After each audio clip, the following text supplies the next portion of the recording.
Hey everybody, welcome to Obscurities and Miniatures, and I know some of you have been asking repeatedly for more Bestiarum models on this channel, and that's like one of those things that I'm constantly printing, but always kind of tinkering and goofing around with myself or giving other people, and just printing for the joy of printing. But I had to get this newest set with Lord Lionheart and his troops here up on the channel to get some more eyes on. For those of you who, may be curious or interested, but not really paying attention, because I gotta say, for the first time in a while, these are the most normal, and I mean that as a compliment too, the most normal looking figures that I have seen from Bestiarum in a long time. And I don't mean that as a sign of disrespect or anything, because, well, if you follow Bestiarum stuff, and if you've seen half of the creatures and monstrosities that they have unleashed, let alone on this channel, never mind all over Patreon and, My Mini Factory or what have you, they've just got some weird, twisted, grim, dark stuff. They have got that aesthetic nailed perfect. They know it. They live it, they breathe it, and they really bring it excellent job quality to the tabletop. But these guys, Lord Lionheart and his troops, are the most streamlined, normal, at least in terms of just grimdark fantasy stuff, that I have seen in some time, and I am absolutely here for it. This is the Guard Captain. And it's very traditional, with a little bit of fantasy flair, armor, and I'm absolutely here for it. There is a variety of troop types, as is always the case. But I like this captain, the little cape. That's about the only real embellishment he's got going on with him. But we've got that guard captain, we've got his guards, we've got a few knights, we've got a big old distorted Knight of the Lion, which I haven't gotten around to printing everything yet. I just wanted to show off a few of my personal favorites. But the militia, there were a bunch of militiamen, and I was like, oh, these guys, all those Mordheim folks, need to get a hold of something like this. Simple, clean, not cluttered aesthetic. I mean, obviously, if you want the ragtag hobos for games like Frostgrave, actually, these guys would work pretty well. And we'll take a look at the size there. One solid piece, I guess, if I really wanted to be nitpicky and complain, would be the fact that they aren't actually multi-part. Bestiarum does multi-part stuff every now and then. Not always. But on the other hand, they give you certainly a good amount of figure variety for your subscription prices, or if you're just purchasing units. So these are the basic militiamen. I want to say there were 3 separate models, just on a generic Bestiarum base I printed. I do like the fact that they at least have a little bit of embellishment to them. Everybody's got some shaggy beards, daggers, similar uniforms, which is nice. I mean, this guy alone, looking like he's ready to go hunting for Weirdstone. Throw some on his base there. Simple, clear, clean aesthetic, ready for action. They also had some militia archers, but I actually went with the Arbalisteers. I thought these were really nicely sculpted as well. Yeah, I need to clean it up a little bit better there. But again, really good, clear, sharp details. You can see the length on the chains nicely. He's got the various pouches. He's got his stuff to rearm his bolts. I don't remember all of my tools, unfortunately. Can't say I am a crossbow enthusiast by any stretch of the imagination. I've always preferred bows, or better yet, clubs. Clubs have always been my weapon of choice when it comes to tabletop weaponry. And I printed one of the guards. All of the guards are equipped with lances and spears, ready to stave off whatever unholy, ungodly spawn of chaos are plaguing the peoples of the Bestiarum lands at the moment. But one thing needs to be pointed out about these guys, for as traditional of look as they're bringing, not only do they have that look, but they've got the scale perfectly. I gotta say, a lot of times, 3D printed stuff tends to be a little bit larger, and while our captain here certainly has a little bit of presence compared to the rest of them, being that he is the captain and all. Grabbing some other figures. And I did also want to point out that if you wanted to mount these on 20mm bases, for those of you who want rank and file type stuff, while there may not be the most variety of poses, I mean, you can get a lot of bang for your buck out of a unit of these, but you will notice that they are almost perfectly aligned with each other in terms of heights and proportions. So that right there, I think, is a really good sign. If you wanted to supplement an old Empire force, if you wanted to build up some sort of new Mordheim warband, I think you've got some excellent options with these guys. Again, really nice and of similar scale when they're standing toe-to-toe.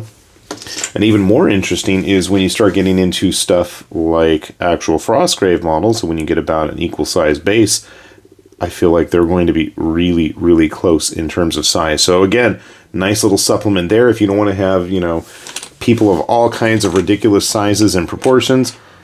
I mean, personally, for me, I love using Kingdom Death stuff every time I play Frostgrave, which doesn't help when they're getting sniped by archers since they're so tall, but, you know, it is what it is. But, like, grabbing some actual Bestiarum figures, I've got, like, the masked barbarian hero here. See, he's a little bit bigger. Definitely got a lot more presence in terms of size when standing with some of his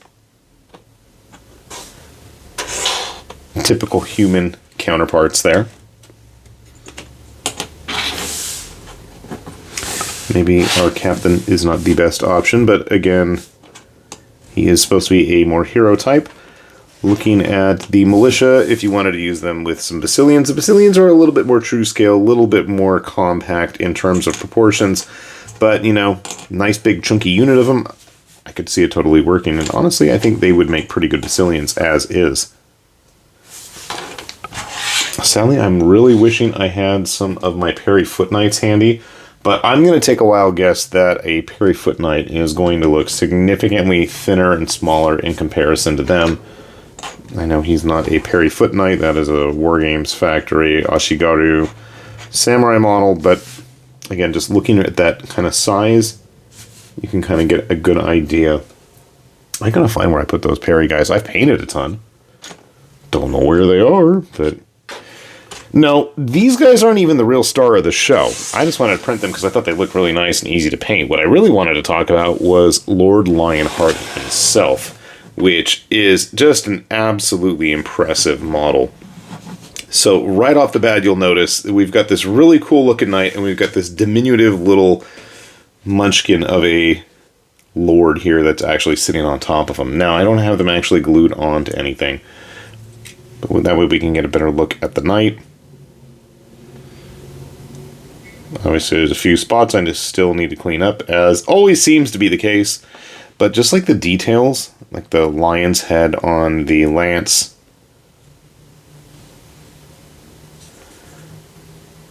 likewise, the lion's head on the plume there that I need to get the support out of the mouth of.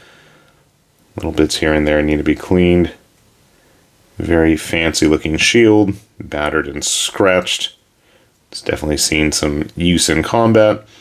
What's interesting is you do need to put him on first. You'll see there's a kind of little curvature there on the saddle so that his boss can sit in front of him barking orders at everybody.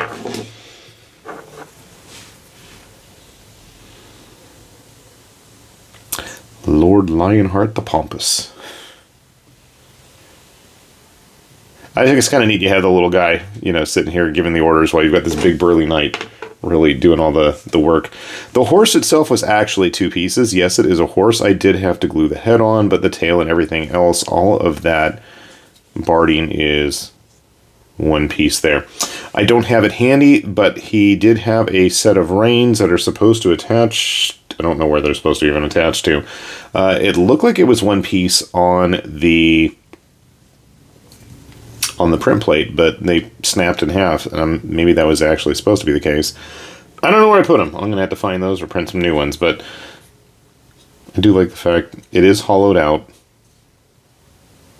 There is some of the detailing underneath it. I always like that. I'm one of those people that will paint the underside of everything. I don't usually cut corners that way. I tend to paint everything underneath before I actually glue it to the base.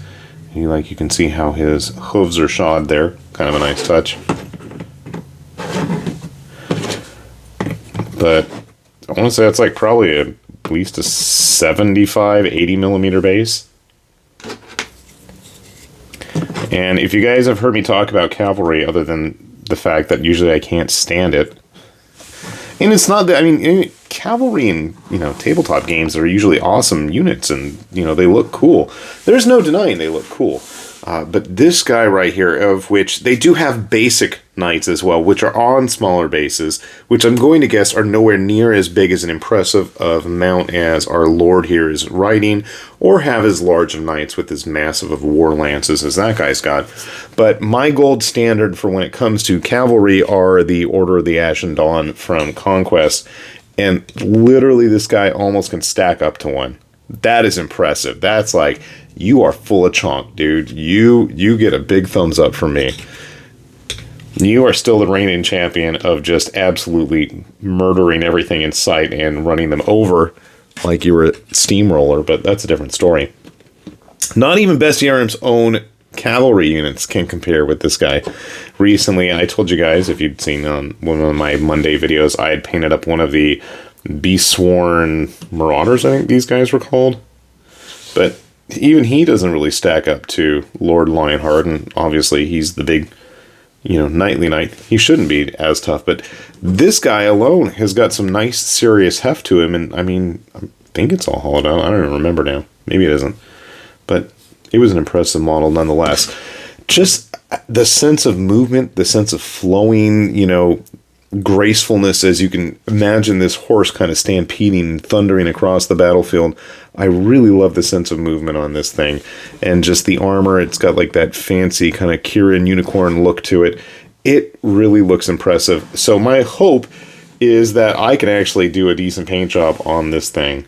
I can't make up my mind if I want to go with a red and white traditional kind of Lionheart Crusader type colors, or go with like a nice deep royal blue, to bring out the nobility side of things. I can't make up my mind. If you guys want to help persuade me in any way, shape, or form, by all means do so in those comments down below.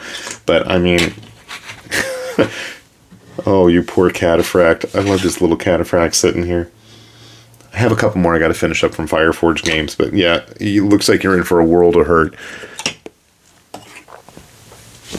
Even these beautiful lizard men are just going to get absolutely trounced by this guy, I'm afraid. Well, the Lord might die in the process, but I guess since the commander's shield is so big, he can just kind of hide his little diminutive boss there out of harm's way. But like I said, I am just really liking this figure. And one of the cool things is, as always has been the case for the last few months with the Bestiarum models, there is an entire second release of other things completely unrelated to this, with a giant dragon and all kinds of other monstrosities that are a little bit more of the typical Bestiarum fashion. If you need something really disturbing and monstrous, they've still got you covered in that respect.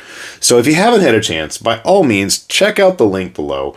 Hopefully you guys find these as encouraging and as exciting for possible paint jobs to look forward to as I have, because I know that's absolutely something I am looking forward to once I've got some free time and can clear out some of the other big clunkers that are taking up massive amounts of table space waiting to be finished painting. So hopefully, if you want to see how it turns out, keep an eye on those Monday videos. I will probably have it up sooner, hopefully, rather than later.